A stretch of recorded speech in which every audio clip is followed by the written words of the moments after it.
My father, John Musonera, had met Mama when she was only 18 on her way to a pass where she attended secondary school. Ich werde noch anfangen, nur 2 Fragen dazu. Wie wichtig war es für dich, dich mit diesem Thema auseinanderzusetzen? Es war mir sehr wichtig, weil als ich in Deutschland so frisch neu war, habe ich Bücher recherchiert, die über Integration in Deutschland geschrieben sind. Und leider gab es nicht viel. Das war in 2016.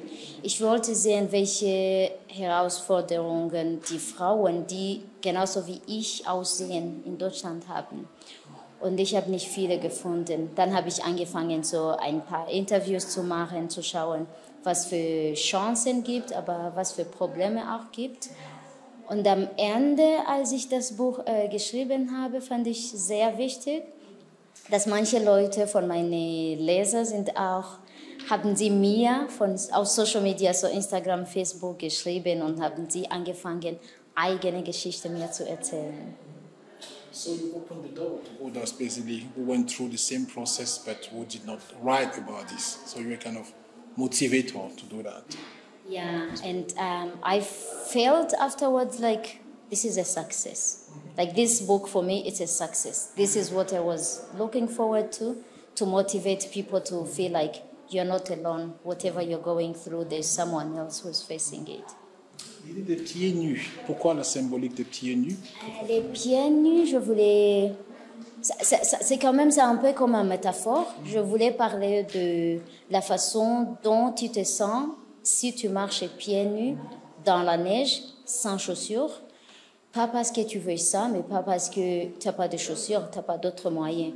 Et ce qui m'a fasciné, c'était la façon dont en Allemagne, ou même en Europe en général, le fait de marcher pieds nus, c'est un peu romantisé, quoi. C'est que c'est bien pour les pieds, pour la nature. Et moi, je pensais, est-ce que ces gens, ils savent comment tu te sens si tu marches pieds nus, parce que tu le veux, mais parce que tu n'as pas d'autre choix.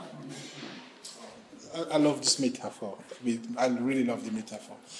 And can you tell us anything about the reception of this book by Germans? The book was very good received. The moment the book came out, I was invited at the Leipziger Messe, Buchmesse, and there I was hosted on a TV show, Das Blaue Sofa in ZDF, which that time I learned they normally invite like established authors. And for me, seeing like it's my first novel. And during that time, my German was still like really broken. But when I sat on that blue sofa, I said, I want to speak German. And I asked the moderator, if you understand what I say, this is what matters.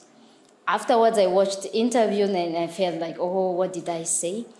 And then I started being invited to do workshops in different schools because many schools, they have children who have different skin tones, come from different cultures. So I have been using this book to go do workshops in schools.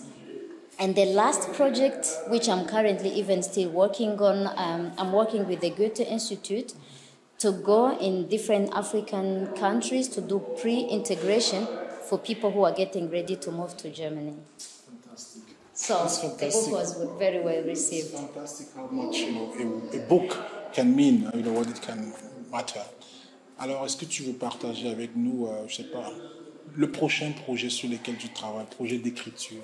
Le prochain projet, je me souviens de la première soirée quand on a parlé, je t'ai dit, je travaille sur un best-seller. Et ça, je pense, oui, c'est un projet qui me fait peur parce que c'est un premier mémoire que j'écris en tant que survivante du génocide contre les Tutsis au Rwanda.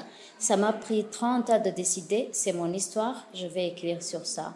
Donc je travaille sur mon mémoire qui parle de souvenirs de mon enfance qui a été brisée par le génocide au Rwanda. Et là, ça me prend beaucoup de temps. Je ne sais pas quand je vais terminer parce que je dois aller de temps en temps retourner au Rwanda pour réveiller les émotions, la nostalgie, la douleur, tout ça. C'est bien que tu parles du génocide des Tutsis au Rwanda, parce que cette année marque le 30e anniversaire, entre guillemets. Et à l'Université de Vienne, comme je t'ai dit, avec mon groupe d'étudiants, on a mis sur pied une exposition à ce sujet. Donc c'est disponible, si jamais tu es à Vienne, tu seras le bienvenu. Mais j'aimerais bien savoir, puisque tu parles d'écrire ton mémoire du génocide,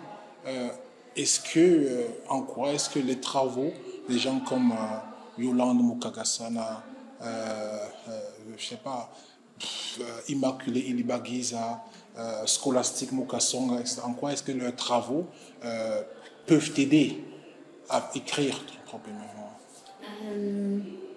J'essaie d'éviter donc de me baser sur leurs travaux ou bien de lire leurs travaux, parce que si on regarde l'âge, nous sommes pas dans la même catégorie. Et ce que je trouve, c'est que elles ont écrit de façon que pendant la période où le génocide s'est passé, elles comprenaient déjà ce qui se passe. Alors que moi, j'avais 3 ans, je ne savais pas ce qui se passe. Au contraire, ce que je fais, je lis les livres des autres gens qui ont écrit sur les guerres, le génocide, les massacres et tout ça, mais en utilisant le point de vue d'un enfant. Parce que j'ai réalisé, si je commence à lire les livres des Rwandais ou des Rwandaises, ça va m'influencer de raconter ça de la même façon.